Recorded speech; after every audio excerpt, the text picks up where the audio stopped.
Order. First item is roll call. Alderman Arnold. Here. Alderman Bamman. Here. Alderman Coleman. Here. Alderman Headley. Here. Alderman Totten. Here. Alderman West. Here. Current report. Next item is identification led by Ray Gurney of Cross Creek Baptist Mission.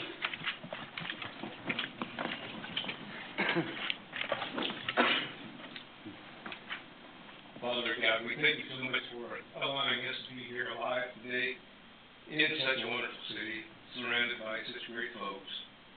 I know they have their hands full often, and we don't know. But tonight, whatever's on the agenda, I just pray you give everyone wisdom and patience for whatever is best for the city, and they'll come to that agreement. We ask you to be with our nation and its leaders. God, we need protection right now. We need a lot of wisdom. And things are heating up all over the place. Disasters hitting, and I just pray that we will remain calm and get attention before you, God, for anything that you would want us to do to participate in helping those people who are suffering right now. Look over all of our officers, those who protect us when we're hurt, and they come out on the scene, be with them and our school teachers and our children. God, we love them, and we ask for your blessings upon them. We ask this in Jesus' holy and precious name. Amen. Amen.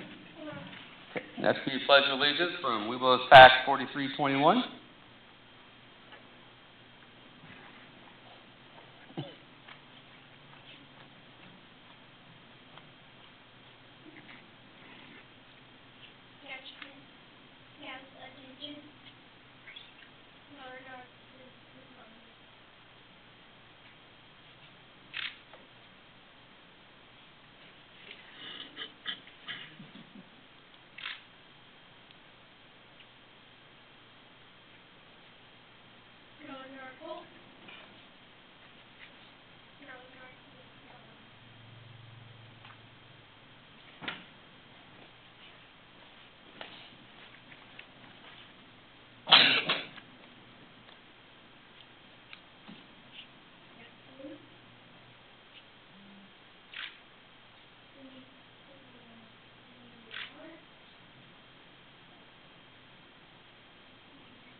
Thank you.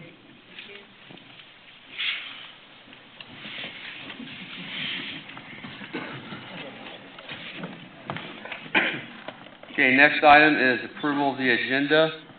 Mr. Mayor, we need to amend the agenda and add an executive session for legal.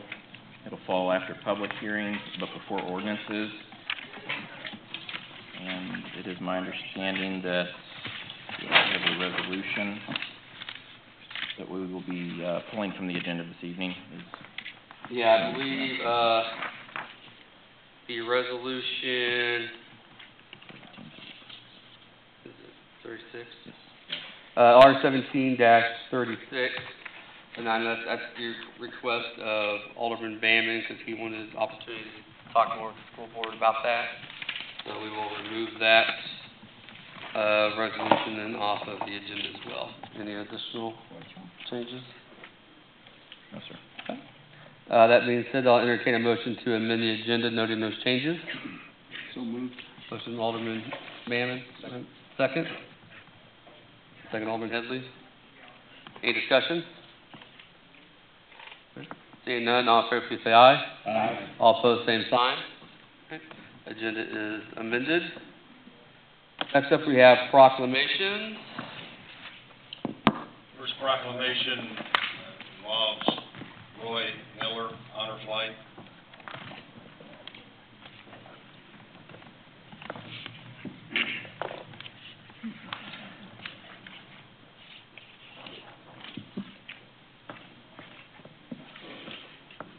is it is appropriate we celebrate the important honors bestowed upon members of this community, as it is what builds a community. Whereas we celebrate Roy Miller in recognition of his selection to be a member of the 48th Central Missouri Honor Flight. And whereas he was transported to Washington, D.C. along with more than 100 other Korean and Vietnam War veterans to visit sites throughout the nation's capital, including the Vietnam Memorial. Whereas Mr. Miller served in the Navy from 1964 1970, flying cargo transports in Vietnam as part of his service to our country. Now therefore, I, Mike Todd, take this opportunity on behalf of the community of Grain Valley to express our sincere and grateful appreciation to Roy Miller for serving our country, and congratulations for his opportunity to be a member of the 48th Central Missouri Honor Flight. Dated this 25th day of September 2017, Mike Todd, Mayor.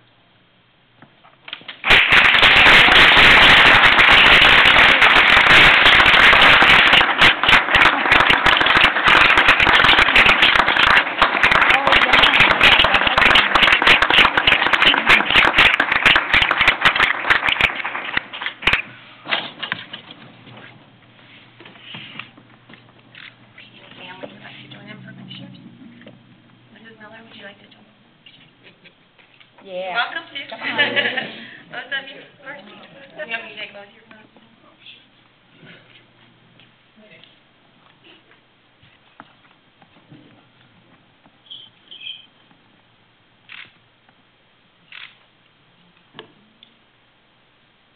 Hi. All right, we're good.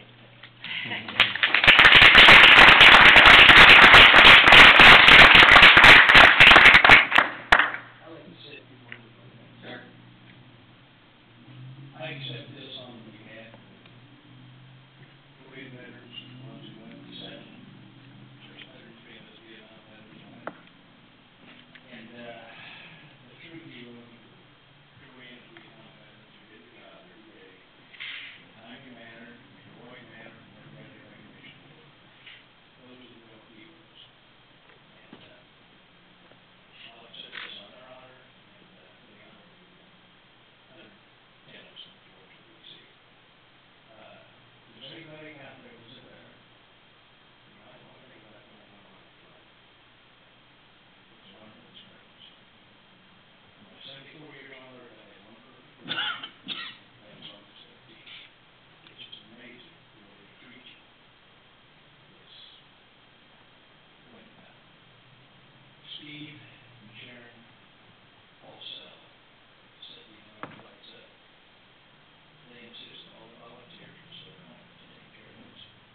And they insist that these volunteers be with those under the strike. I'm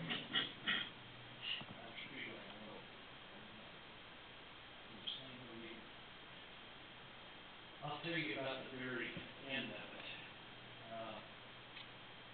When we were coming home from St. Louis on 2 buses, we got to Lincoln City. We patrol at Lincoln City, on-ramp blocked off. Every on-ramp for 20 miles to the phone was being blocked off. That on-ramp at Lincoln City, there were paper riders, motorcycle riders, 250 all the way to GC, 360 escorts on our freight train. The highway patrol, they do highway patrol acts, somebody get interfered with our brake. And as we went through there, was hundreds, maybe even over 1,000 cars on both sides of the interstate, with their lights going toward the interstate, flashing lights, emergency flashers. The BMW shot fireworks. There's just people waving to us every overpass. The American flag, and banners, and thank you, everybody. We've got Columbia Police had everything blocked off on the South 63 highway for about 4 miles to the hotel. The courtyard of Marion, which does a wonderful job supporting the veterans. When we went up the street to the hotel, the fire department had a big ladder truck out there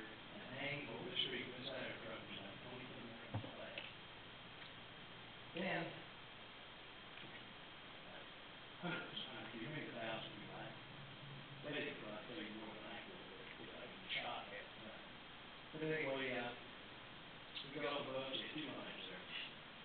And I will show you exactly what they did. They put my tag, this is for all time tenants, and they would say, and they were very vague, Green Valley, Missouri, we have a Navy, Vietnam veteran, Roy Miller. And these people would clap and just, you couldn't believe it. You get the feeling like you used to at Grand Slam, the 7th inning of the World Series, the 9th inning of the 17th World Series.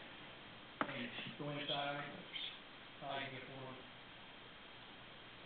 military personnel, saluting you. I mean, it's just amazing the treatment you get. If you know you have a father, a grandfather, if you have an aunt and uncle, a next door neighbor, anybody that's a veteran, you might want to talk to anyone to, whether you've been in Washington D.C. or not, that's not the point. The point is, all veterans and experience is wonderful, actually, wonderful day. And every veteran deserves a perfect day, just like that. So, thank everybody very much for the chance to talk, and I appreciate it.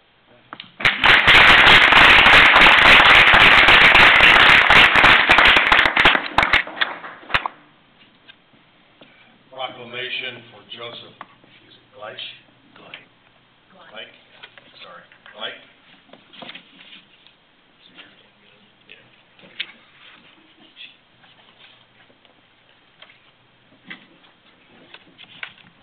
Whereas it is appropriate we celebrate important accomplishments in the lives of members of this community, as it is what builds community.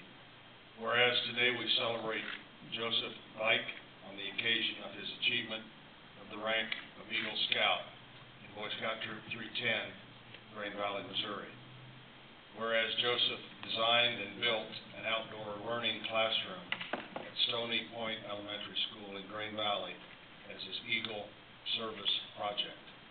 Now therefore, I, Mike Todd, take this opportunity on behalf of the community of Green Valley to express our congratulations to Joseph for achieving the Boy Scouts of America's highest achievement and appreciation for his commitment to community service.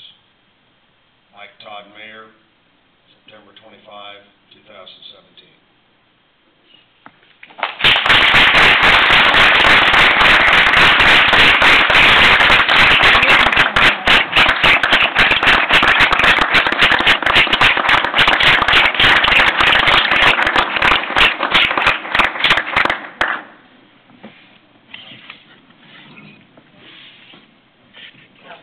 You know it's gonna get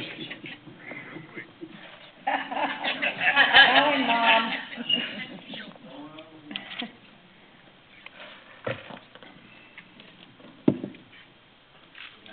Uh-oh. You want to give the mayor? Sure.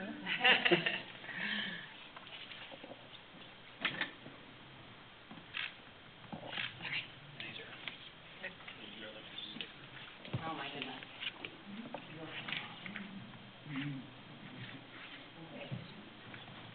No. We'll mail it to you. Never helps.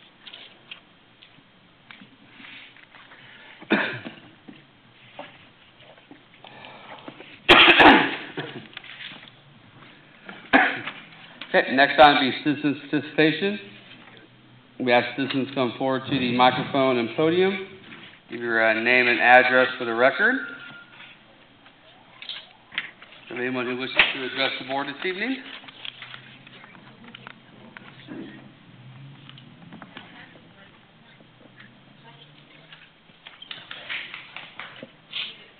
My name is Rayfield Turner, and I'm here to speak up for Green Valley.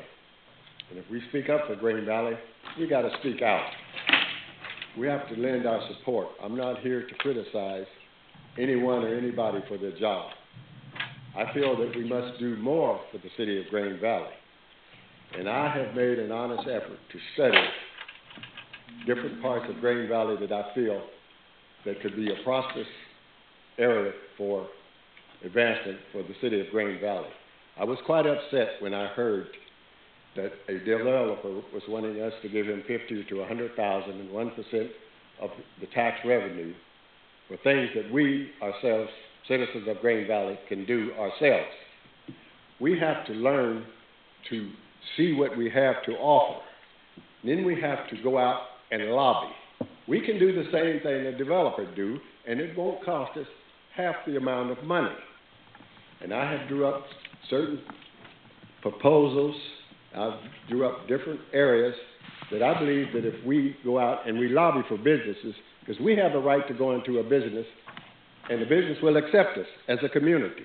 And if we go in and we lobby to a business to tell them what Green Valley has to offer, we tell them what we will give them and what we expect of them, they will listen to us. But first, we have to learn, what do we want in Green Valley? We want the same thing, if not more, what Blue Springs and Oak Grove has been taken from us. They're taking things that we ourselves, if we made more of an effort to get these things, we could get them. And I know of some companies, because I know business. I know certain businesses that will sell themselves. But what we have to do is when we lobby a business for their company to come into Green Valley and do business, let's tell the company that we have a business that will support their business. And I've seen this work. If you get a business that will support another business, you will get business. But you have to know what companies will sell themselves. We want to go after companies that will sell themselves. We don't want a company to come in here and just sit. We want a company to come in here and put up in Green Valley that will sell itself. We have companies like Red Lobster. There ain't no Red Lobster within 12 miles of here.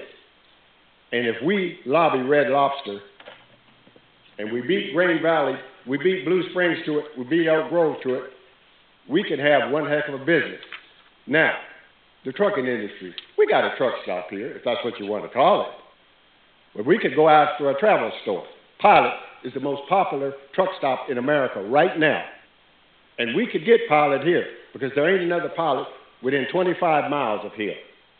And we have enough traffic, 50 to 60,000 cars that go up and down I-70, that if they see the sign, if we put signs 5 miles away or 5 miles or one at our exits, we could get these people to come in here. And if we put up a business and we put another business to support that business, we got one business that I know that we can also get ventures in here. But you got to know how to get ventures in here. And I've been in this situation before, working for purchasing contracting for the government.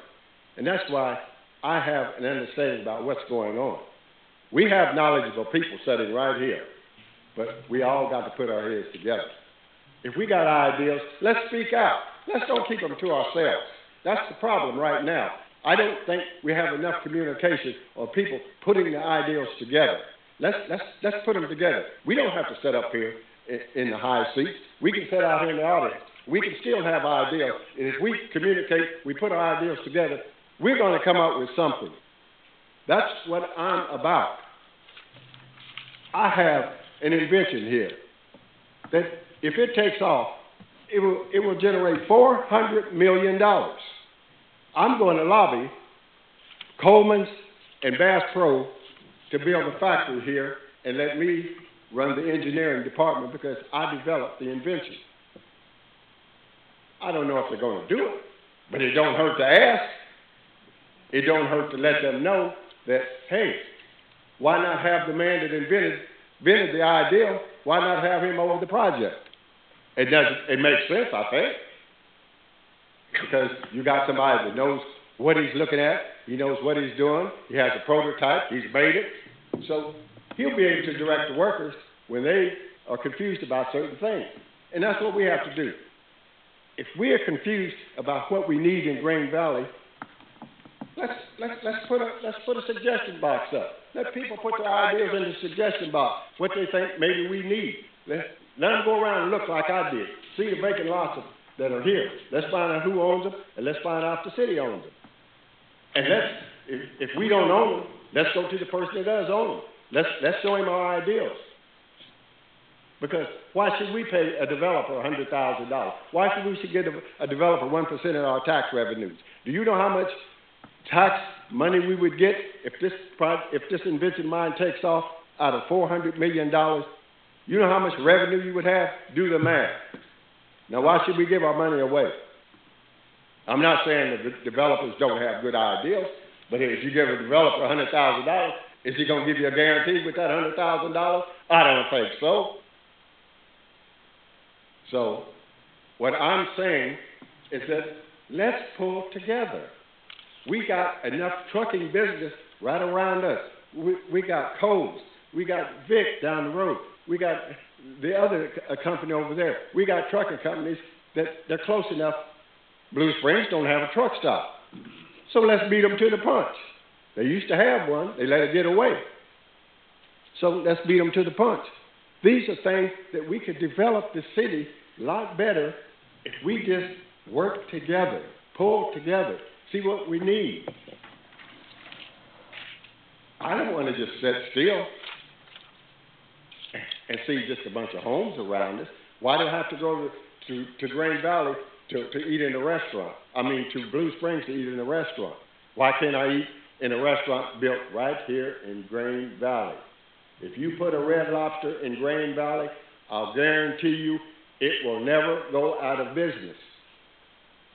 If we put the truck stop behind Red Lobster and we get Red Lobster to give out coupons to the truck stop, we let the truck stop and let the truckers know that there's a coupon available.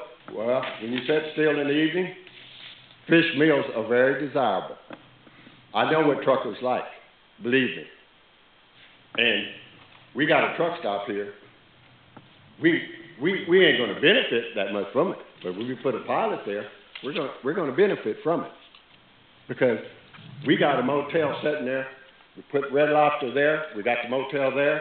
We got a motel here. We put a motel on the lot there. We go across the street. We put another business on the other side across from Casey's. We put a Ventures behind that. Let's sell this. Let's sell these ideas. Let's go into the companies. It don't cost very much money to send a representative of the city to Love's in Oklahoma City to ask Pilot, would you be interested in building a station here? Hey, well, I know you're worried about the startup cost. Well, the land might cost me $1 million. Well, we'll lease it to you. If you go out of business, we still own the property. We own the business. Let's think about these things. Let's think about what we will be able to keep for Grain Valley. We have a good arrangement here. We have a good city here. We have got good people here. We got people I know that want to see this city grow. And we don't need to spend our money. We need to keep our money. That is the good thing to do. That's why they have loan savings companies, because they keep your money for you. Can't Grain Valley keep their own money? Why do we have to go and spend it? When we can do the same thing, we can hire a man for $1 million to do. We want to give him 7 years of our tax revenue? I don't want to. I just don't even think it's a good idea. Because we have got the same brains that developer got. All we got to do is use them. Thank you. And, Mr. Mayor, I give you a copy. Yep, and I I'll study it. pass it down. And if there's anything you need to know, you want an insight on what I think to do to make this plan work, believe me, I can help you make it work. Because there ain't no company will turn you away when you're setting up Interstate I-70 to say, no, we won't listen to you. You're within a half a block of I-70? Oh, yeah, we don't talk to you. Because they know there's money. There's money on I-70. You can't let 50 or 60,000 cars a day pass in front of you, and you can't get some of the money out of those people because they're going to stop if they see the sign. And believe me, a whole lot of people will stop if they see Red Lobster sitting there. I will guarantee you. The truckers will come and park there because they say There's a Red Lobster, we can go over there. If we buy 50 gallons of gas, hey, they just gave us $1 coupon to go over to Red Lobster and eat. We could get Red Lobster to say, hey, well, let's set up a certain budget. You people take lunch out. Where do you go for lunch? Now, if you have a Red Lobster there, you go to sit down and have a nice meal at Red Lobster. Because if it costs you $7.50 to buy a hamburger and a Coke at McDonald's, you can go to Red Lobster and eat for $10 because they're running a special, a noontime special. Red Lobster used to open up at 4 o'clock in the afternoon. Red Lobster opens up at 11 o'clock now because they run all that dinner business. They found out they was losing a lot of money by not opening up at 11 o'clock and getting all the people that work in administration get out of the office. Well, where I gotta go today? I hate hamburgers.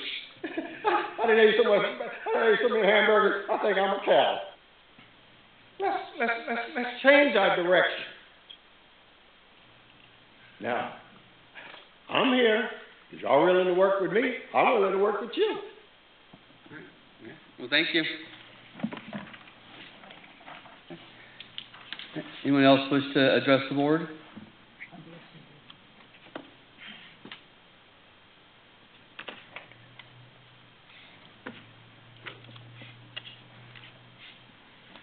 My name is Jan Burrell. I live at 1036 Ephraim, and this seems like a small thing now. But I just wanted to say I took my grandsons to the carnival a few weeks ago, and the carnival was very wonderful to us. One of the vendors gave my grandsons prizes, even though they didn't break all the balloons they were supposed to break. And they especially enjoyed the petting zoo. And I know sometimes people complain when carnivals come into town, and I just wanted to say we had a wonderful time, and thank you for providing it. Jay, can you tell me your last name again? Brill, B-R-I-L-L. Thank you. They know me. Thank you. Anyone else wish to address the board? Right. So, no additional, move on to the consent agenda. Mayor, I move we accept the consent agenda. I have a motion, Alderman Rush, to approve the consent agenda. Do I have a second? Second, Alderman Coleman. Any discussion? Seeing none, all in favor, please say aye. Aye. All opposed, same sign. Next up, previous business. Under previous business, we have property abatement, Creekside Village, is the first item. Mr. Mayor, members of the board, at the last board meeting, we had discussed Creekside Village and the overgrown grass over there. Mr. Murphy was just going to give you an update on his investigation into it. Yep, so I was able to get in touch with Mr. Lorino, who is the property owner, kind of let him know everything that we were hearing about it being a nuisance area and the need for him to go and try to cut that down, even though by code it's just a 20-foot property line. He seemed to understand that. He actually, today is the day he is supposed to receive the bid on getting that done. So if he sticks to his word, there's no reason why it shouldn't be done here within the next week. And that would be mowing, up to the water on the south side and then along that west side of the property.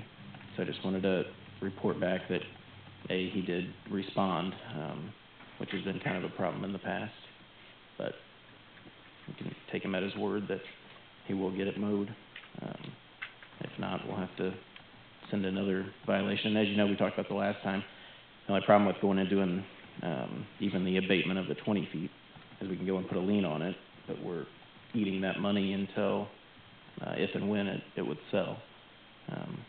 So hopefully this would be the best situation if he does go and mow the entire property. So we are hoping for that, and I hope at the next meeting to have, well, good news to you before then, because you'll see it's mowed, but be able to report that. Any questions? Okay. Next item in the previous business are stop signs at the Montana Ridge in Stockman and Nelson and Leanne.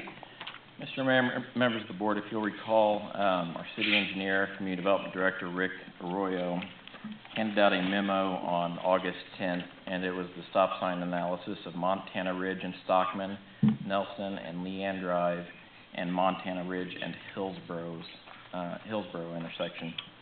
Was contacted this week by Alderman Arnold, and he wanted to discuss stop signs at these locations and asked that we put it on the agenda for further discussion. I think he's wanting to have an ordinance on the agenda, but Alderman Arnold, I will let you speak to your piece on it.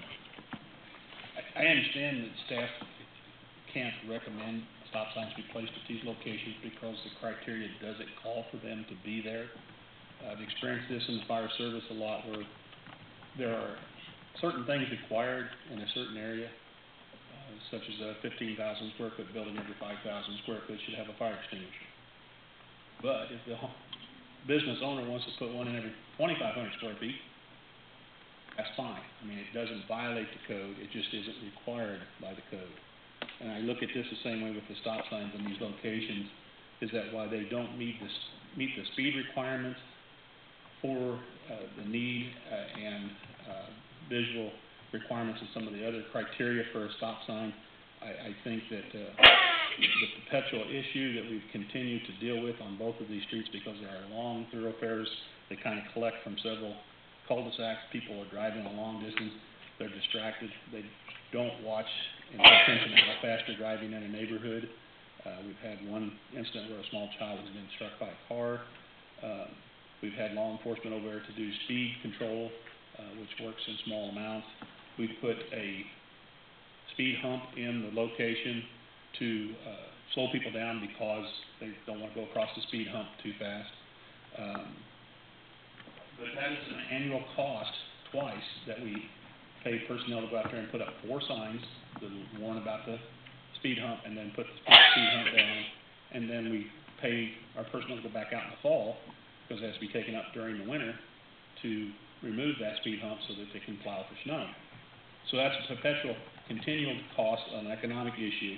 We can place a sign there for probably less than a fourth of the cost of the annual placement and removal of a speed hump in the area, and it would serve as a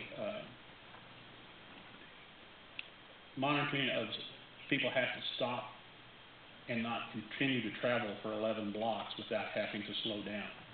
They would have to slow down at that stop sign and then continue on down the Snybar, or vice versa, going back up to Greystone when it's going southbound. I think for the safety issues and economic issues, that it is warranted that we do have a stop sign at this location, even though staff has stated it doesn't meet the criteria. And that is why I requested a ordinance for these 2 signs be placed there. One of these signs is the one on Nelson and Leanne. There was a stop sign there when that development in that neighborhood was done. But no one has been able to tell me why that stop sign was removed on Nelson at Leanne. And the neighbors that live on the 4 corners around that have contacted me about the fact that without the stop sign, people just fly down that street. And we just don't have the time or the officers to have them out there all the time to watch for those occasional times when people speed up and down through there. I understand staff has told us that stop sign is not necessarily something for speed control, but if you go half the way, stop, and then have to go the other half of the way, you will be monitoring your speed a little bit better, I hope. I hope that the people won't run the stop signs, because that's a whole other issue, and we've had that issue in a couple other areas that police department has helped me with in another area of our ward. But for these reasons, I feel strongly that this stop signs at these 2 locations is needed for our community.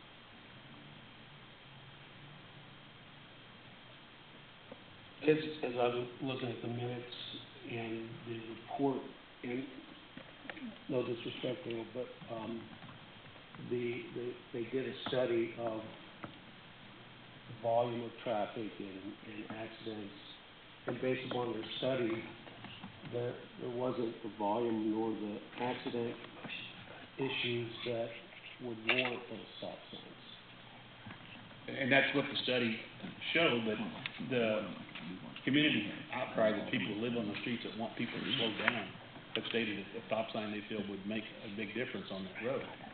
And it's an economic advantage for us to do that rather than continue to put out a speed hump. Alderman Arnold, this doesn't shine a lot of light on that, but you made the comment about Leanne and Nelson, and you're right. We had to go back and try to figure out why it would have gone away, and it was sometime prior to 2008, because even on Google, you can go to Street View and look at 2008, and it's not there. But when you look at the original subdivision plans, you see how Leanne dead ends. It looks like the original plan was for that to go up, and if that would have gone up and connects to Snybar, that would be a lot more of a major intersection there with Nelson and Leanne. But with Leanne and Crestview kind of doing that C, it looks like that was probably why that decision was made to take out the four-way stop there, because you took away the traffic coming from the north side. Now that, you guys can still go whichever way, but just want to let you know we do think we finally figured out what happened with that particular one.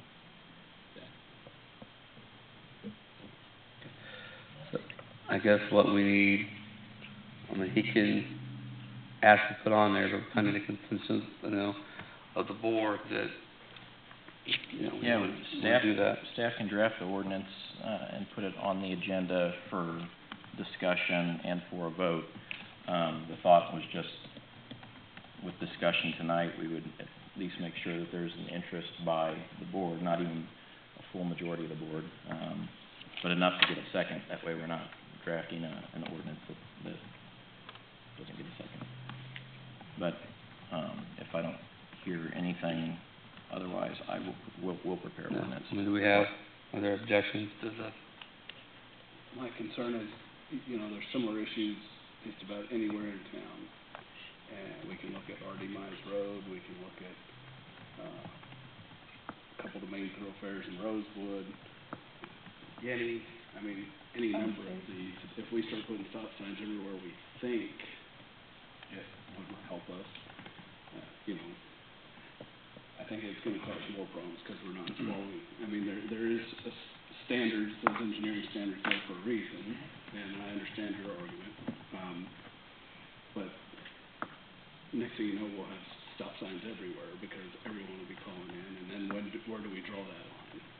And how do we say, well, no, you don't get it because, someone didn't stomp their feet loud enough, and versus another area that is a city. I think we should follow the standards that have been laid out in all those traffic regulations. And to that, I would say that we have had variances from those standards in the past. We have a street over in, I believe it's Golfview, that the speed limit is set at 15 because the neighborhood over there requested that, And so I look at this as the same thing. The neighborhood is wanting to slow people down. And I know in the process of this whole deal, to make it where a stop sign is required, if we raise the speed limit to 35 mile an hour up and down the street, then it would qualify for a stop sign. Well, that's not going to fix the issue of speeding up and down that road. It's the stop sign is going to at least serve as a deterrent and a braking system of halfway up and down that road.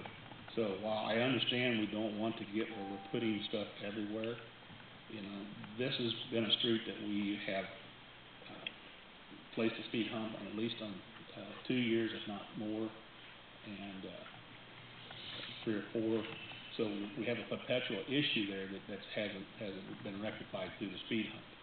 So having a stop sign there would I think be one step in the direction to try and correct that problem. There are other areas that we have a similar issue, but a stop sign wouldn't be justified because it's on a hill where you don't want people stopping in the wintertime during roads or inclement weather where it would be too slick for them to be able to make the hill or whatever, or even be able to stop coming down the hill. So at those situations, there might be some other opportunity for something to be done, but in this situation, I feel that the stop sign would be the right move.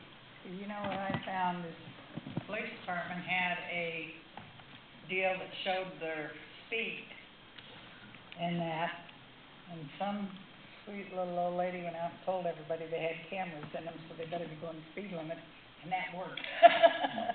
I just would like one permanently at my street. What kinds of liability do we take on as we consider deviating from these standards? and adopting our own sets of standards because there may be some, consideration for a compelling reason.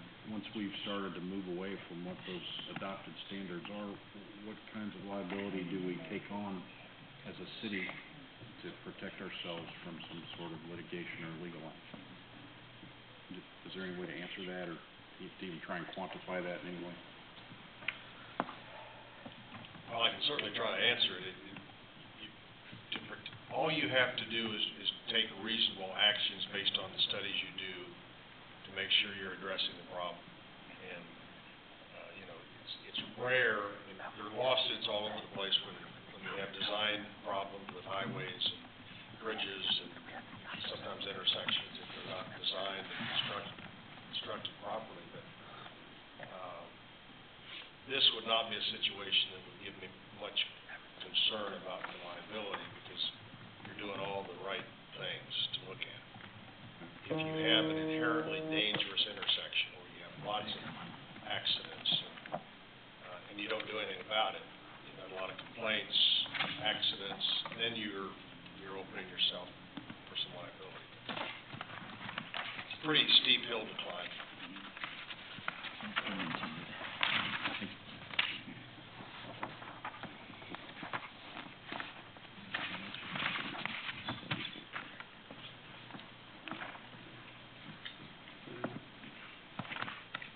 Alderman West, what are your thoughts? You want to bring it back as an agenda item? Pardon me? So you want to bring it back as an agenda item, the ordinance? Alderman Bamman, are you okay bringing it back as? I don't know that I would support it at this point. No. Not at this point. Do we have enough for a second? Yeah, we'll go ahead and prepare the ordinances and have them. We'll go ahead and put it on, because we have enough for a second, and we'll go from there. That'll be at the October 9th board meeting.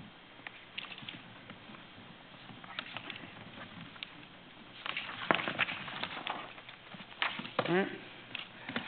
Seeing no other previous business, next item is new business, Creekside Village parking.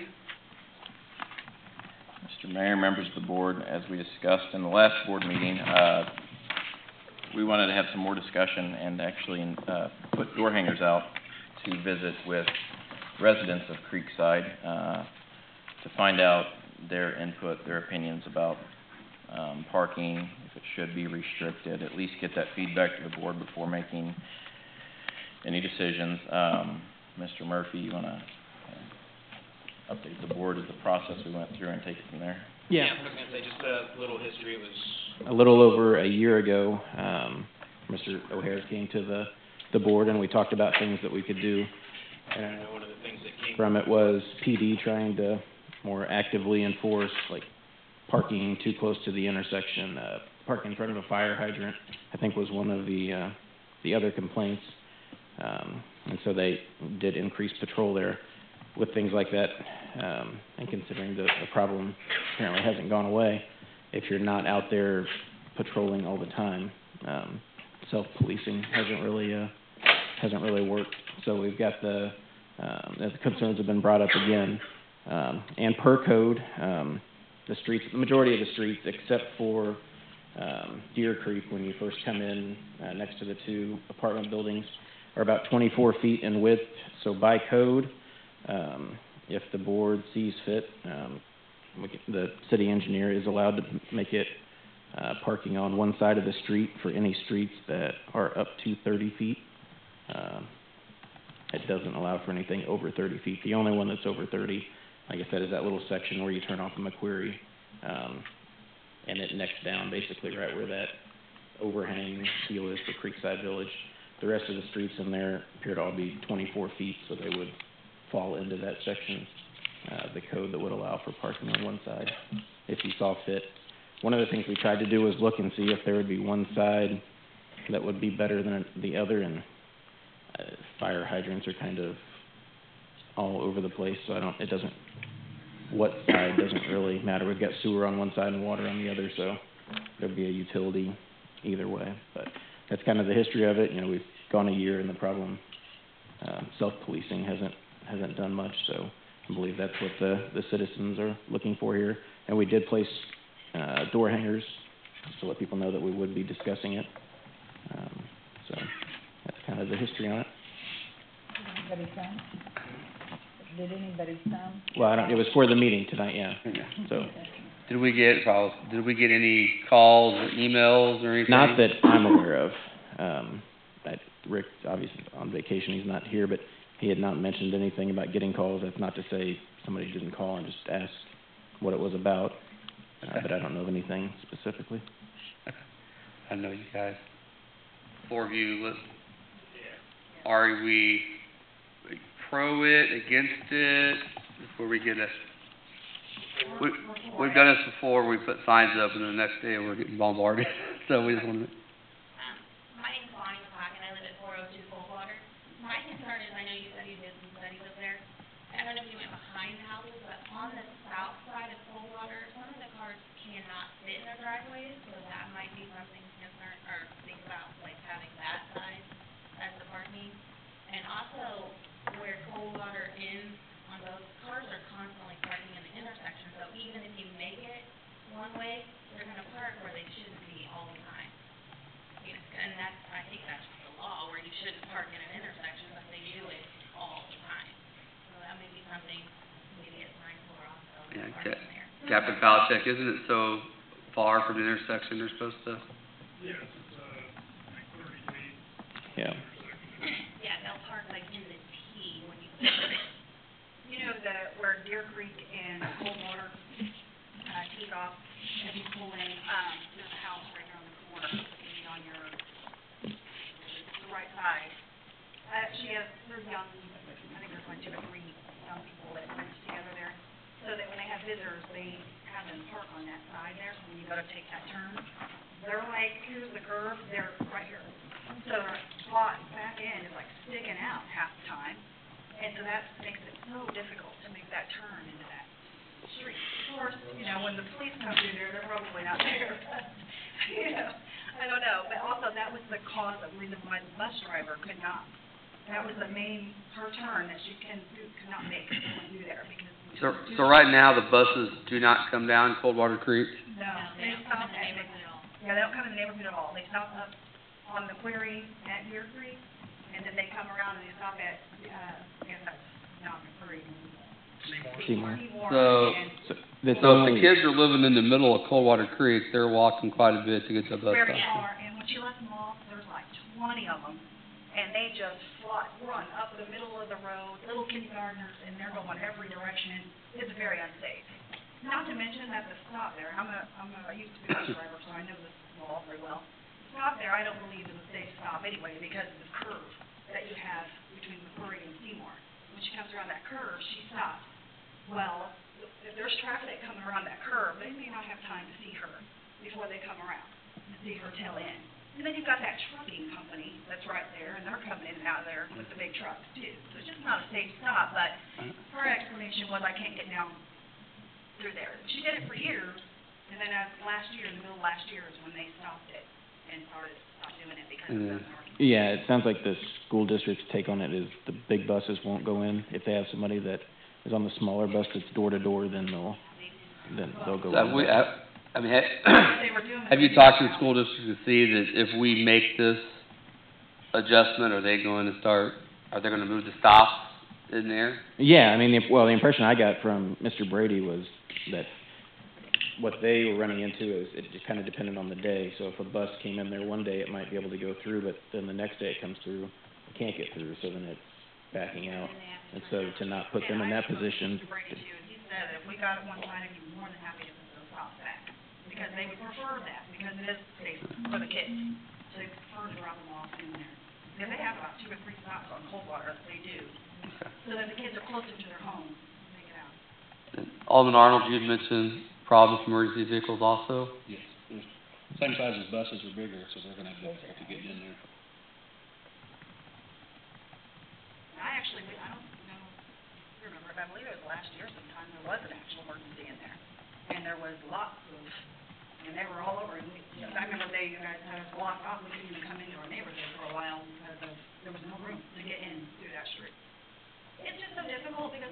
driving, if you're coming up this way, you got a car coming up this way, you got it.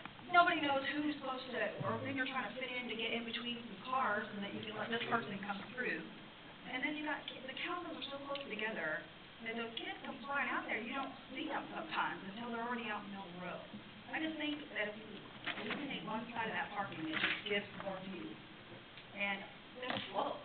And they have driveways. They have the two-car garage. I don't understand why they can't park in the driveway. They just choose not to because the houses don't have basements.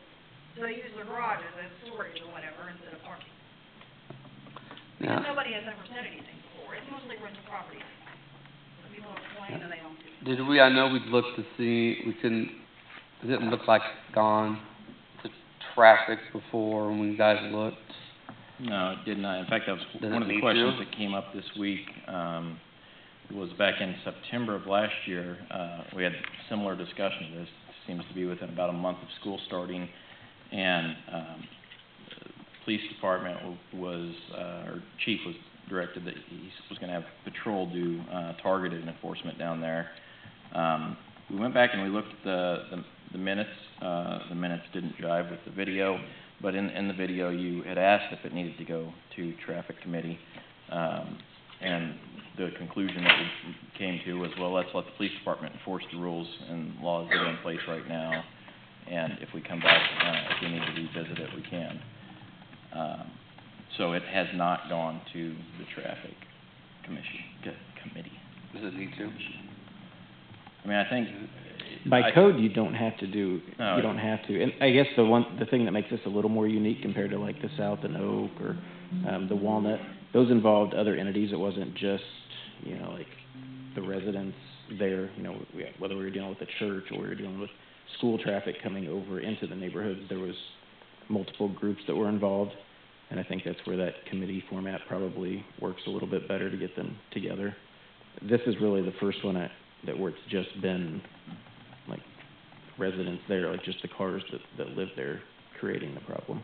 I think really all that we would do by putting it through the traffic committee is, the whole idea of that is to get stakeholder input, residents input, whatever the case may be. Already put the door hangers out. Yeah, I mean, we put door hangers out, we had 4 interested parties show up to the meeting.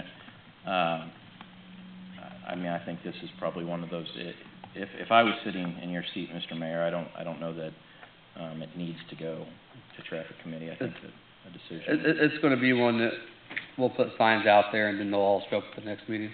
And we also put it on our Facebook page, and say either way you like it or not, please come to the meeting. And we had a lot of people comment, no one other than these. So most are okay with it? Oh, yeah. Yeah, some are okay with it. There was a few that were complainers, not here, too. One of them was upset that he got a ticket because he was facing the wrong direction up on the sidewalk. He was upset that he got a ticket for that. And we're like, well, you were wrong. Yeah. I mean, what's the board's, is the board okay putting on agenda for first read? Yeah. Okay. Let's draft it up there and get it on the agenda for first read. I have a different... Mayor, I have a different question. I guess similar situation, or maybe want to keep it from happening again, but we have a pretty high density development going in up north as well. Are we allowing them 24-foot roads, or are they going to be wider? Do we know? Or, I mean, we saw a rough plan, but honestly, I didn't look at the road width. So Yeah, I mean, on normal single-family development, it's not as big of an issue, because they all do, I mean, everything seems to have a 2 or 3 car garage now. One of the things with this, and it's something we're going through with the HOA now, is trying to get them to take care of the alleyways that are back there, because we think some people, as it's mentioned, the driveways aren't very long. Standard driveway now, the minimum setback on the front of a house is 25 feet, plus you have the 11 from the property line to the curb, so you can get multiple cars in a driveway. This is more of a unique situation, so historically, we haven't seen that problem. Where we see that type of issue is more on the kind of the duplex patio homes, where it's that same kind of thing. They're using the garages as storage. So if there's 4 cars to that household, there's 2 in the driveway and 2 on the street. But the single-family ones that we haven't seen that type of problem. Have we, Ken, have you talked to the school district about if there's other roads in town, if they have the same, I mean, 'cause I know there's been issues, I mean, So, sometimes on right Dean about a Drive year and those ago- roads over there, I mean, are yeah. they driving down the street to pick up kids there, or are they making them come in the street there also? So the places where the buses have the problem that, where Mr. Brady has said it is the long cul-de-sacs, because we have quite a few extremely long ones off of Snybar. And those are I think the biggest problem areas. I think it's a similar situation. I don't think they go down them. I think they stop there. But it's been quite a few months since I've reached out, but the last time I just had it open-ended and just said, are there any problem areas in the city? And this was one that he said at the time they were working on, and in the past he's talked about the cul-de-sacs, those long ones. It's not as big of a deal for the shorter ones like we see now in the newer developments, because you're only talking about a house or 2, but. Over off of Broadway, that street light one I'm doing, that's a mess. 'Cause I went down it, and I don't know, the first thing I thought of was Dale yelling, "Can't get a fire truck through here," and you couldn't, 'cause we could hardly get a small car through there. And that's more that situation I was talking about too with the duplex patio homes. Anyone have anything else then on that? Alright. Seeing no presentations or public hearings, next item will be the executive session for legal that we added when we amended the agenda. With that, I'll entertain a motion to adjourn in executive session.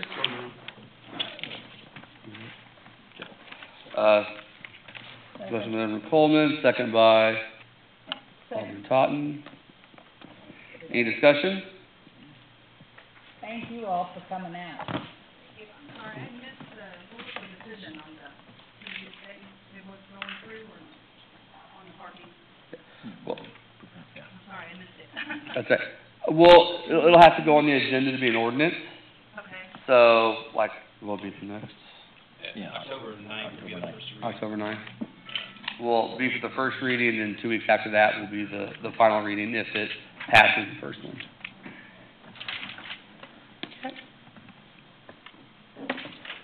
All in favor, say aye. Aye. All opposed, same sign. Alderman Arnold? Yes. Alderman Totten? Yes. Alderman Coleman? Yes. Alderman Headley? Yes. Alderman West? Alderman Bailey? Yes. All right, we'll adjourn the executive session.